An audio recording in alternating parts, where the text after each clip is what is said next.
Michigan, 2020. More than 3 decades after a runaway case went cold, a confession finally turned it into what it always was: a murder. Aundria Michelle Bowman was 14, a high school student, and a kid who'd quietly signaled something was wrong.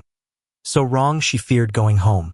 Then, one March day in 1989, she vanished from her family's rural property and left behind only a story that she'd stolen money and run away. For years, that narrative held, even as the silence felt louder than the evidence. But in a different jail cell on a different case, a man started talking, and the ground in Allegan County began to give up its secrets.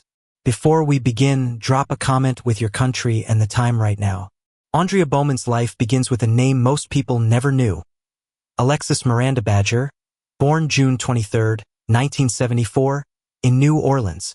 Before she could even form memories, she was placed for adoption, handed into a new life in Michigan with Dennis and Brenda Bowman. On paper, it's a clean story. Infant adopted, suburban to rural upbringing, 2 parents, school, a future. But real life doesn't follow paperwork. In the early years, the details that should matter most are the ones no case file can fully capture. The small routines. The tone of a house when the front door closes. The way a child learns what to say out loud and what to keep inside. In Hamilton, Michigan, life could look quiet from the road. Trees, open land, long driveways that made families feel private and safe. But privacy can also be a kind of cover. By the time Aundria was a teenager, something in her had shifted enough that other adults began to notice. Late 1988 wasn't marked by one dramatic incident in public. It was marked by a pattern: fear, hesitation, an emotional weight that followed her through school hallways. Staff at her high school saw it in the ways kids often show distress without naming it. A 14-year-old who lingers after class. A teenager who seems relieved when the day stretches a few minutes longer, and tense when the last bell rings. She wasn't just moody or acting out. She was scared to go home. When adults finally asked what was wrong, Aundria didn't answer in half-truths. She pointed to a specific fear and a specific person.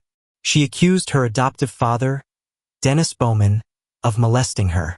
In 1988, in a small-town atmosphere that could still treat family allegations like private matters, that kind of statement was an earthquake.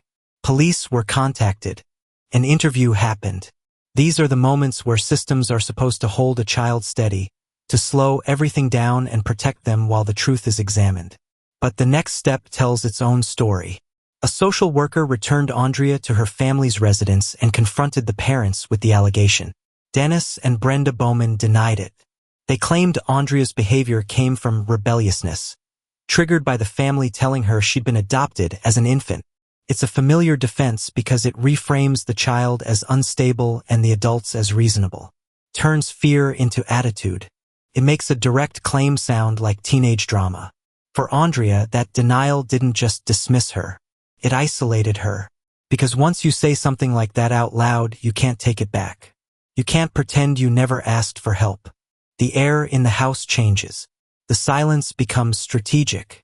And the child who spoke up learns, painfully, what the adults around her are willing to believe.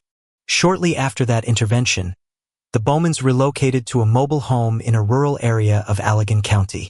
Moves can happen for many reasons, and from outside, it can look like nothing more than a family changing addresses. But the timing matters. A shift away from school staff who had noticed her fear. A shift away from a place where she'd already started to speak. A shift into a more secluded environment, where the nearest neighbor might not see the porch light go on at night, or hear a door slam, or notice a teenager not leaving for school in the morning. This is often how danger tightens. Not with a single moment, but with a narrowing world. Less access, fewer witnesses, fewer safe adults. And for a 14-year-old already labeled rebellious, the distance becomes a kind of trap disguised as a fresh start.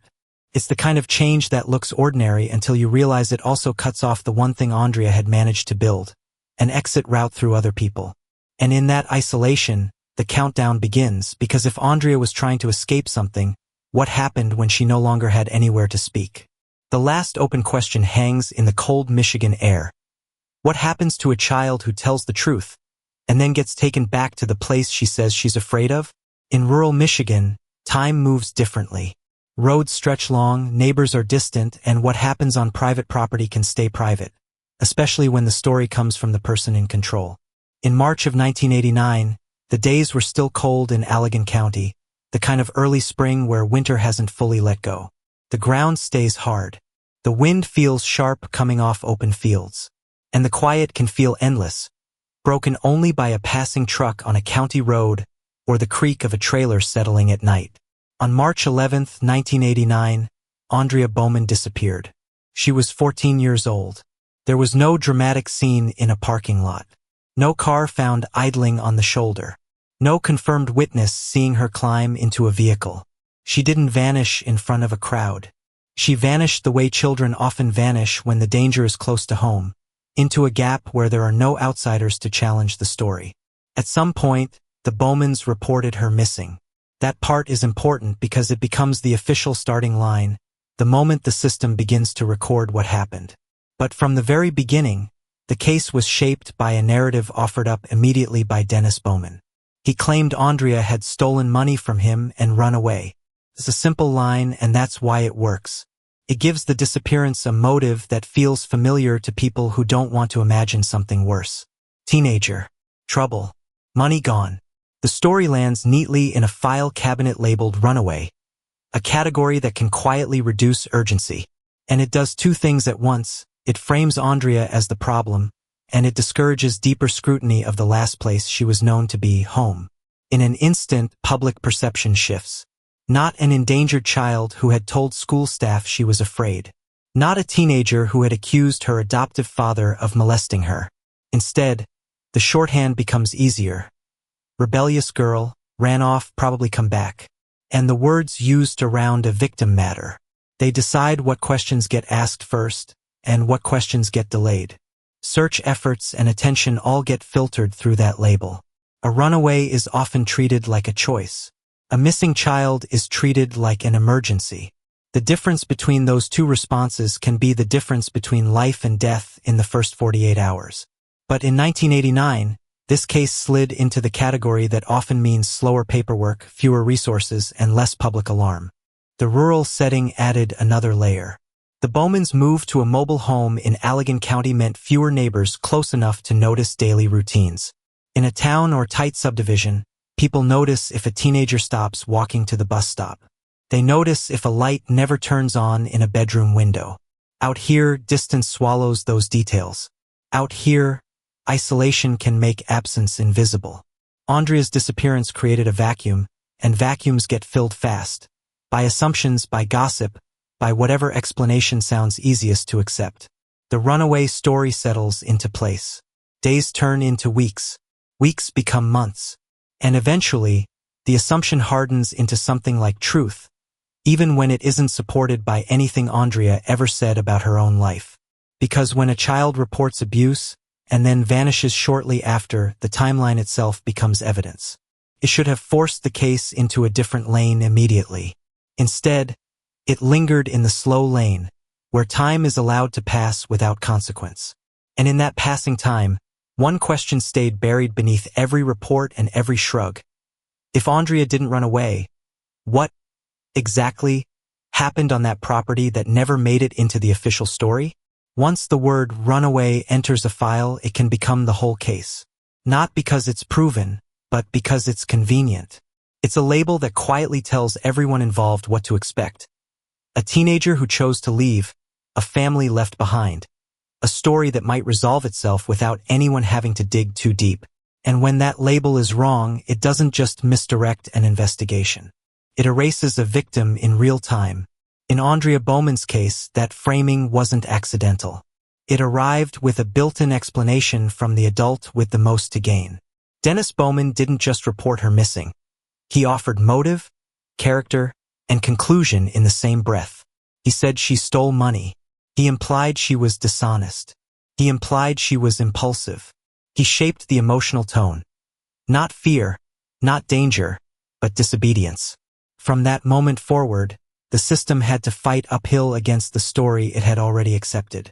Leads get filtered through the runaway assumption. Sightings become the focus instead of suspects. The questions become, where would she go? Instead of, who had access to her? Tips that suggest foul play can be dismissed as speculation. Tips that suggest family involvement can be treated like gossip. And the victim's own voice, her fear, her allegation, her visible distress at school, gets rewritten as teenage rebellion. For investigators, the difference is enormous. Hunting a predator means treating the last known location like a crime scene, interrogating inconsistencies, applying pressure early, and preserving evidence while it still exists. Waiting for a runaway to resurface means time is allowed to pass. It means the most critical window closes while everyone assumes there will be a phone call, a postcard, a girlfriend's couch, a bus ticket. Time becomes the enemy, and the person who benefits most from time is the person who did something wrong. For Aundria, it meant the very system she reached out to didn't protect her the way it should have. She didn't disappear without warning signs. She didn't vanish from a happy, stable life with no prior fear. Months earlier, she had told school staff she was afraid to go home. She had accused her adoptive father of molestation. Those weren't vague statements. They were a flare.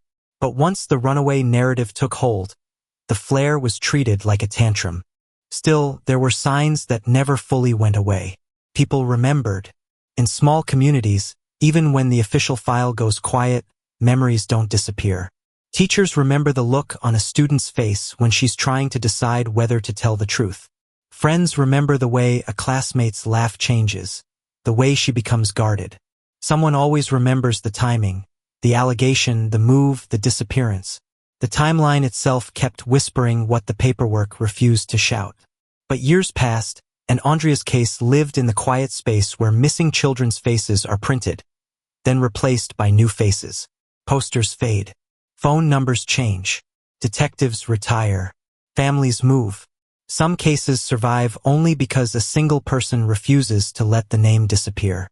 In 1993, Aundria's photograph appeared in the music video for Soul Asylum's Runaway Train, shown alongside other missing children. It was an eerie cultural moment, because millions of people saw those faces in living rooms and on TVs, and they didn't know which stories would end in reunions and which would end in graves.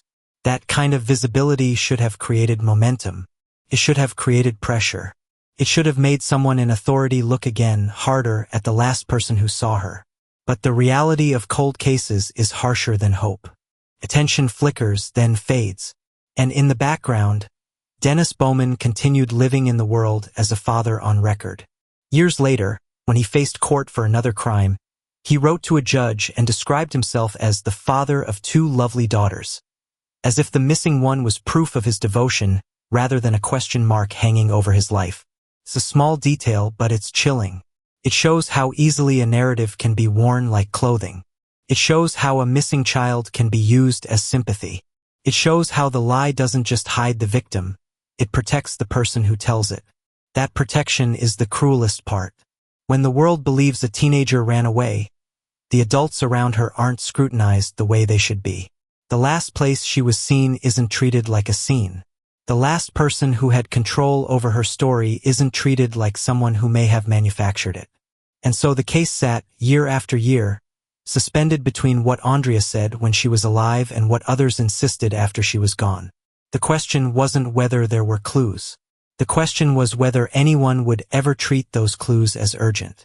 Because to crack a story like this open after decades, something usually has to change. A new detective, a new piece of evidence, a new confession, or the one thing offenders fear most, their past catching up with them. And somewhere far from rural Michigan, another cold case was still waiting to do exactly that. Sometimes, the most important evidence isn't in the missing person file, it's in the suspect's past. A disappearance report can be thin, can be shaped by whoever speaks the loudest, can be filed away under the wrong heading and left to gather dust. But a person's history, if anyone bothers to trace it, can reveal patterns that the original investigators never connected. Dennis Bowman's criminal record wasn't clean, and it wasn't subtle. In 1980, 9 years before Aundria vanished, a young woman reported that Bowman attempted to lure her into a wooded area in western Michigan and assault her. The detail that matters isn't just the accusation. It's the method. Woods. Isolation. The attempt to separate a woman from public view. That is a predatory logic, and it shows intent. Bowman was arrested, and he ultimately pleaded guilty to assault after working out a deal with prosecutors. When someone pleads guilty to an assault connected to an attempted lure into the woods, you're not looking at a one-time mistake. You're looking at a person who has demonstrated willingness to target women, to use isolation as a weapon, and to move from thought to action. In cold case work, that history should ring like an alarm. It's the kind of behavior that doesn't just vanish when a case is closed. It either escalates or it adapts. And that's the unsettling part. While Aundria remained missing, Dennis Bowman kept moving through life as if the past was just paperwork.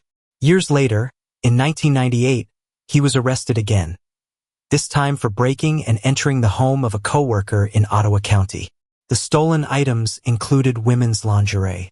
On the surface, it can be filed as a property crime, an odd theft, a violation. But in context, it reads as something more intimate and more compulsive. Lingerie isn't money. It isn't electronics. It's personal. It suggests fixation.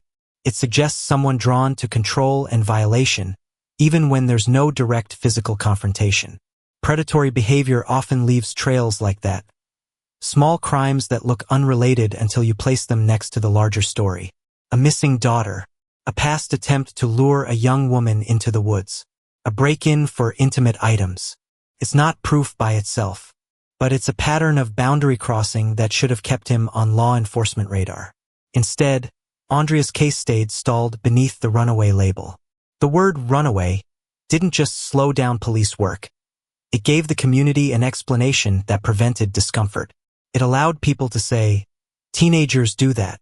It allowed the harder possibility to remain unspoken, that the danger might have been inside the home. Over the years, investigators chased possibilities in the way cold case investigations often do, through tips, comparisons, and the painful process of trying to match one missing person to one unidentified body. In 1999, a Jane Doe was discovered in a Wisconsin cornfield. The resemblance and facial structure led some to believe the remains might be Aundria Bowman. It was a cruel spark of hope, because even hope carries a shadow in these cases. Hope means a family may finally get an answer. Hope also means the answer may be the worst one imaginable. DNA profiling ultimately ruled Aundria out. The Jane Doe was not her. Later, that unidentified woman would be identified as Peggy Johnson. But the detour matters. It shows Aundria's case was present enough in databases and in investigators' minds to be compared. It also reveals the limitations of the time, how many cases depended on chance identification, on facial reconstructions, on families waiting for the phone to ring. Decades didn't just pass. They piled up. Each year added a layer of normalcy over whatever happened in 1989. Witness memories faded. Landscapes changed. Records became harder to locate. Personnel changed hands. And while the case sat in that slow freeze, Dennis Bowman continued living publicly as a father, an employee, a man who could show up in court for unrelated matters and still reference his missing daughter as if it granted him sympathy. That is how some offenders survive. They let time do the work for them. They let ambiguity become a shield. They let the victim's absence turn into a rumor instead of an accusation. Cold cases, however, often depend on one shift. A new detective who sees old patterns. A new technology that makes old evidence speak. Or a mistake by the offender, something that drags attention back to what was left behind. In Aundria's case, that shift was still coming. But it wasn't going to start in Michigan. It was going to begin hundreds of miles away in Virginia with a different woman, a different year, and a murder from 1980 that refused to stay buried. And once that buried case was unearthed, it would pull everything else up with it, whether Dennis Bowman was ready or not. In November 2019, the past finally reached Dennis Bowman in a place he couldn't control. He was arrested for the 1980 murder of Kathleen Doyle in Norfolk, Virginia, an unsolved homicide that had lingered for nearly 40 years, the kind of case that becomes part of a department's collective memory, a victim's name passed down through retiring detectives, a file that never quite closes, a question that keeps returning. Suddenly, Bowman wasn't just the adoptive father of a missing girl in Michigan. He was a suspect in a cold-blooded killing in another state. And that matters because once someone is arrested for a decades-old murder, law enforcement doesn't look at them in a single frame anymore. They look at the entire reel. They start building timelines with pins and dates. They pull old records. They compare addresses. They ask, where was he in 1980? Where did he go afterward? What else happened around him that was never fully explained? That kind of arrest changes the emotional weather of every story connected to him. In Hamilton, Michigan, Aundria Bowman's disappearance had been held in place by a narrative, runaway, stolen money, troubled teen. But when the same man is accused of murder in Norfolk, Virginia, those old explanations begin to feel thinner. Aundria's disappearance starts to glow in the dark, not as a separate tragedy, as a point on a map, possible link in a chain. It also changes the psychological pressure. For years, Bowman had controlled the story of his missing daughter because there was nothing tangible to challenge him. No body, no confession, no definitive proof. But custody is a different universe. Time moves slowly in a cell, and the silence becomes something you can't escape. The outside world keeps turning without you. Your own thoughts become loud. Every hour gives investigators another chance to apply weight. Cold case investigators know that people confess for complicated reasons.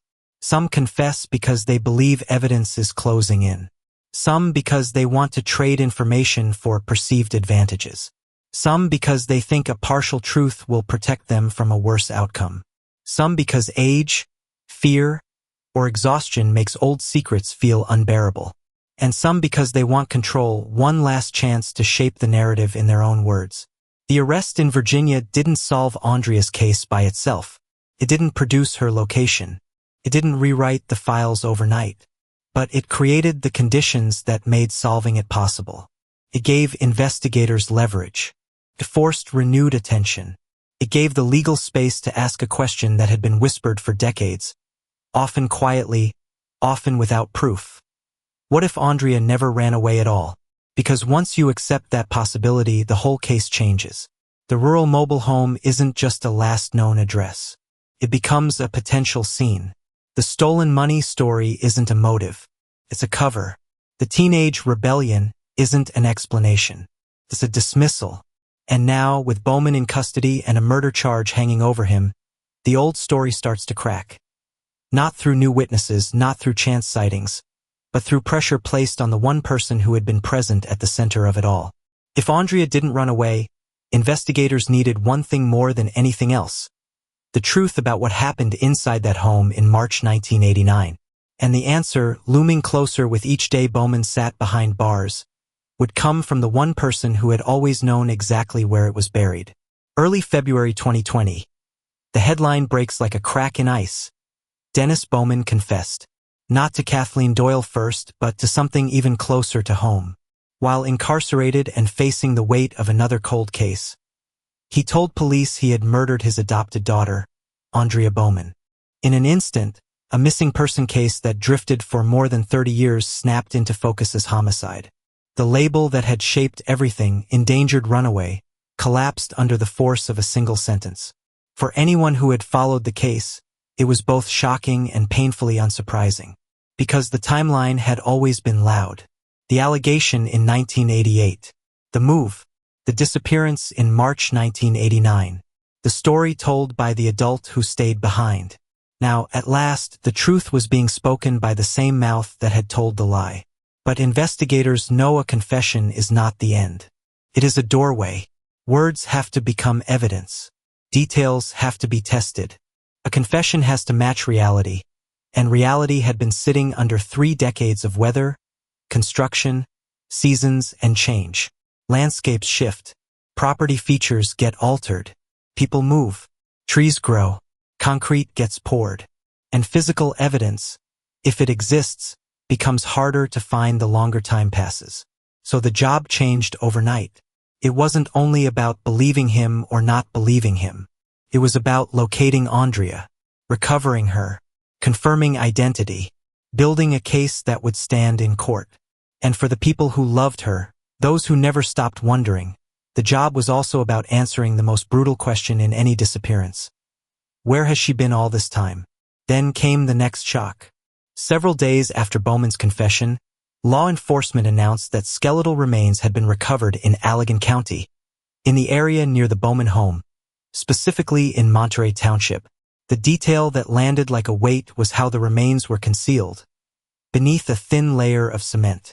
Not simply buried, sealed, like someone wanted to create a physical barrier between the truth and the world. It's hard to describe what a recovery like that means without making it abstract. It is forensic work, yes.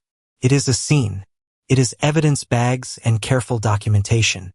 But it is also emotional excavation.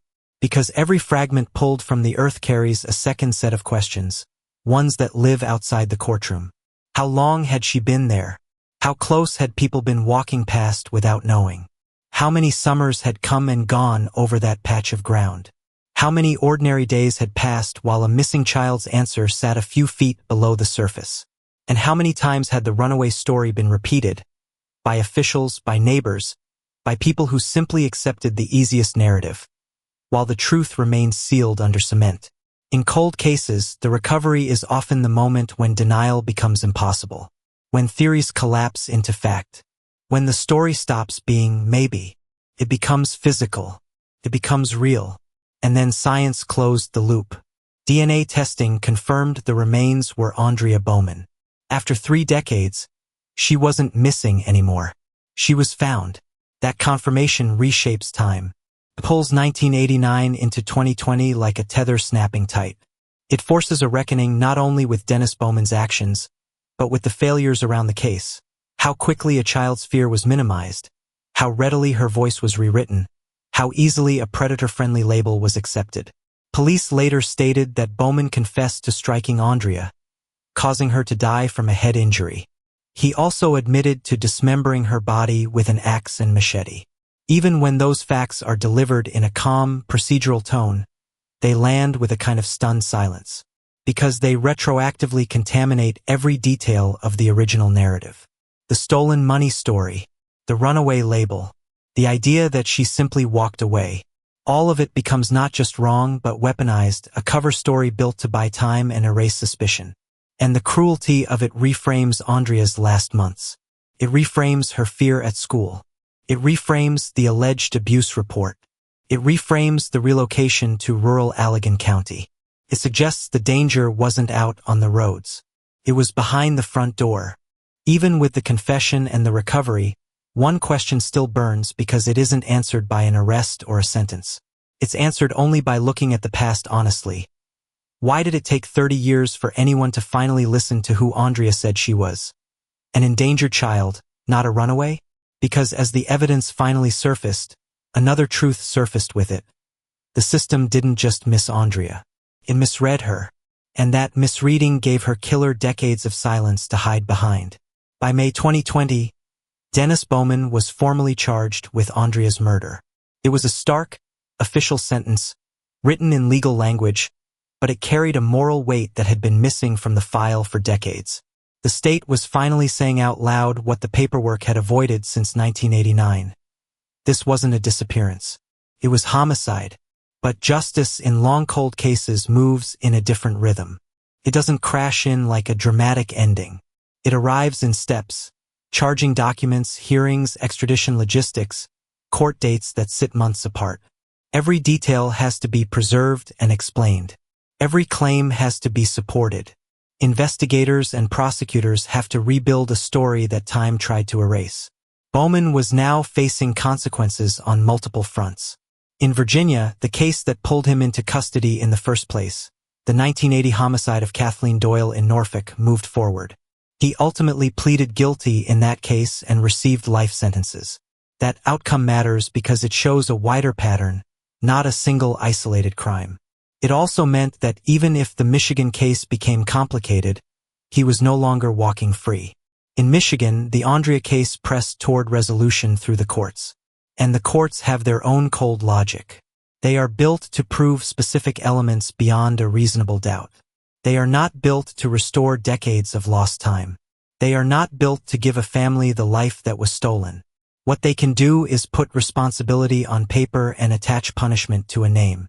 On December 22, 2021, Dennis Bowman pleaded no contest to second-degree murder in the death of 14-year-old Aundria Bowman. A no-contest plea is a strange kind of ending. It means the defendant does not admit guilt in the emotional narrative sense, but accepts that the state has enough evidence to convict. For the public, that can look like a technicality. For survivors and families, it can feel like a door closing before every question is fully answered. He was sentenced to an additional 35 to 50 years in prison. Numbers like that are how the system measures consequence. Years, decades. The irony is hard to ignore. Aundria was gone for more than 30 years before she was found, and now the sentence is measured in the same kind of span. For viewers, legal outcomes can look like closure. Arrest, charge, sentence, case solved. But for families, closure is complicated. A plea can end a trial, and a trial is where the entire story often becomes public: motive, timeline, the specific sequence of actions that led from one day to the next. When a case ends in a plea, some of that never gets spoken aloud in open court. The full narrative can remain partially sealed, like evidence that exists but is never fully read into the record. Still, the sentencing matters. It is a formal correction of history. It changes how the state records Aundria. It turns her from a runaway in a system that minimized her into a recognized victim of murder. It shifts responsibility where it always belonged, away from the victim and onto the adult who controlled the story. Yet even in resolution, lingering shadows remain, because the legal end doesn't erase the human cost of the delay. It doesn't rewind March 1989. It doesn't restore the years when her case sat quietly. It doesn't undo the moments when adults chose an easy label over a child's fear. And that's the question that refuses to disappear, even after the sentence is handed down.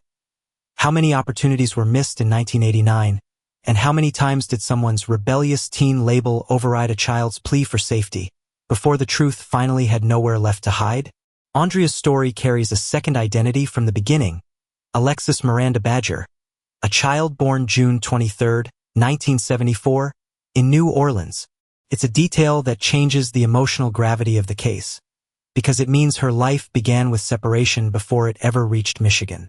At 9 months old, she was placed for adoption by her biological mother, Kathy Turkanian, who was only 15 at the time. That choice in any era is rarely simple.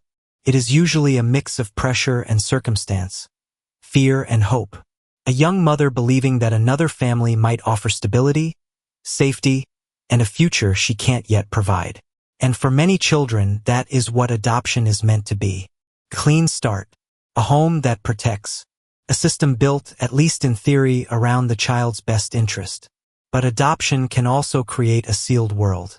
It can place a child inside a private household where outsiders assume everything is fine because the paperwork says it is.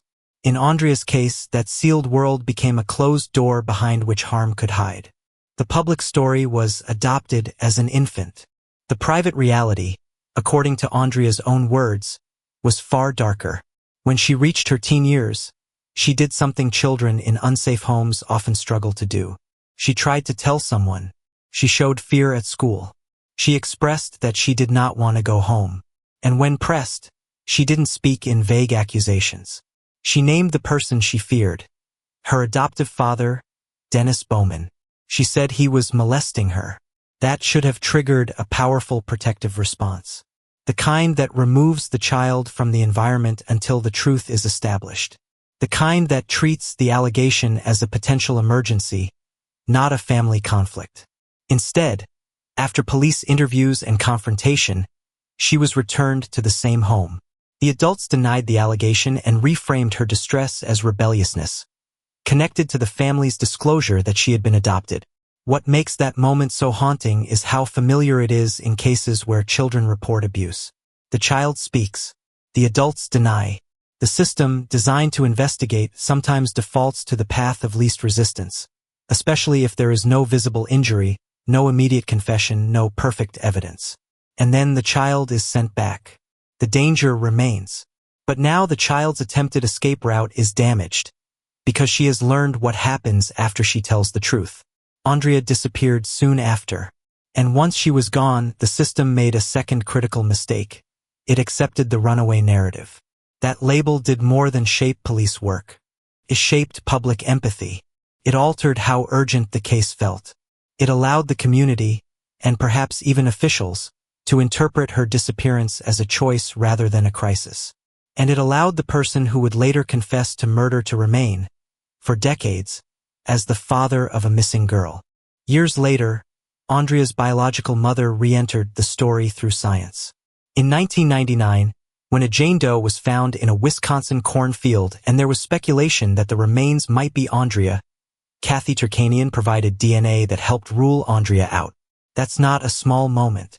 It's a biological parent, decades after placing a child for adoption, still being called upon to help identify the child she never got to raise.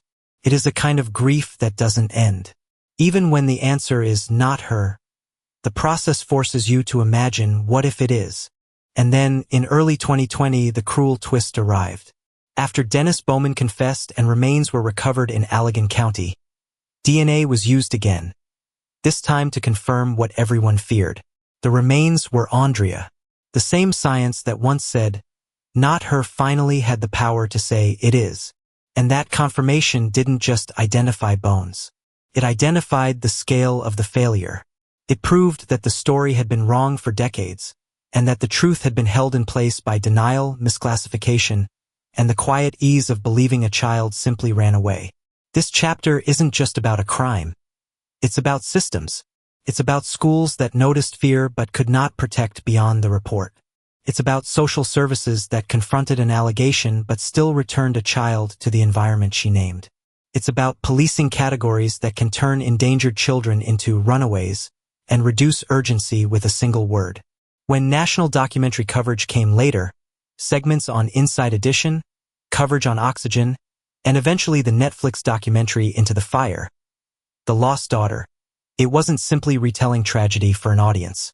It was asking how this could happen in plain sight, how a child could speak, be dismissed, vanish, and then be mischaracterized for 30 years. And once that question is asked out loud, it doesn't stay confined to one case. It spreads, because it forces the viewer to look at every missing poster, every file labeled runaway, every teen described as trouble, and wonder, was this really a choice? Or was it someone else's story, told loudly enough that everyone stopped listening to the child? When a case closes after 30 years, the closure is real, but it's never clean. It doesn't arrive like relief. It arrives like weight finally being set down, and realizing how heavy it was the entire time. Aundria Bowman's name now sits in two places at once. As the 14-year-old who disappeared from Michigan in March 1989, and as the victim whose remains were recovered in Allegan County in February 2020. Her story has an ending, but it doesn't give back what was taken. In the simplest sense, the case is solved. Dennis Bowman confessed. Her remains were found. DNA confirmed her identity.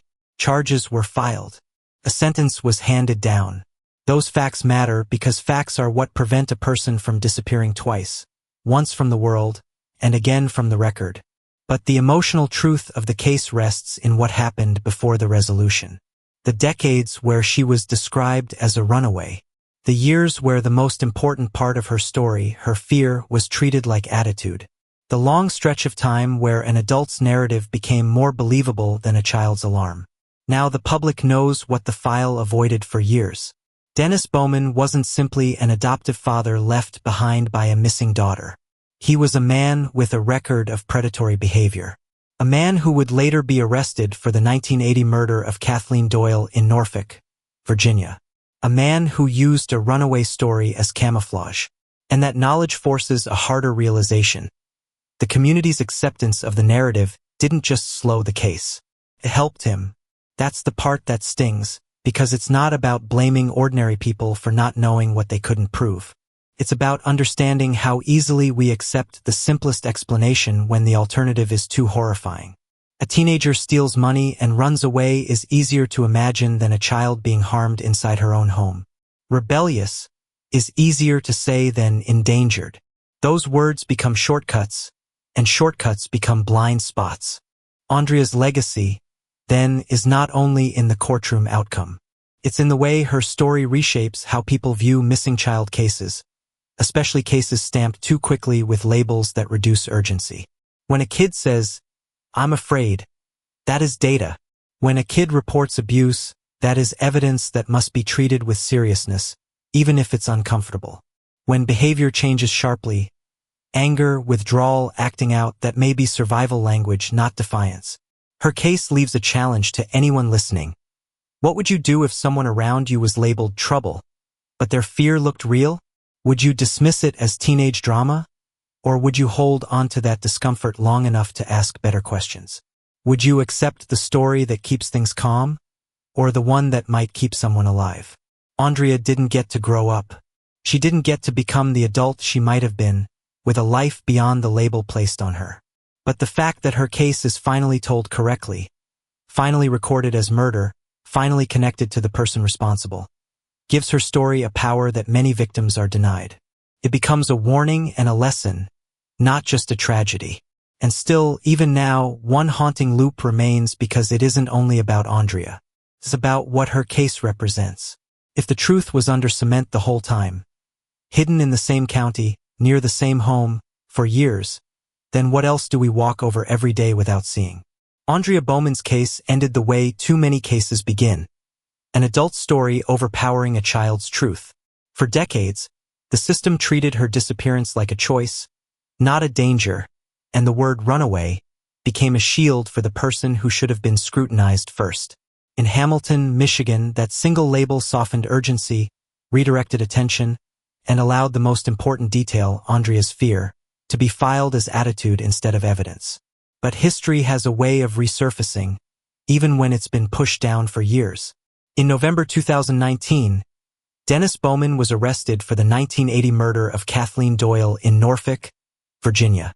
That arrest cracked open a timeline investigators could no longer ignore. And in early February 2020, with the weight of another homicide case pressing in, Bowman confessed to killing Aundria. The confession didn't just change a narrative. It changed the ground beneath everyone's feet. It led investigators to skeletal remains in Allegan County, Michigan, concealed beneath a thin layer of cement, hidden, sealed, and left in place while the world repeated the runaway story. DNA confirmed what Aundria's family and the public had waited more than 30 years to know. She had never run away. She had been taken. The courts followed with charges and sentencing, and the file that once minimized her became, finally, a record of what was done to her. Aundria's name now stands as a warning.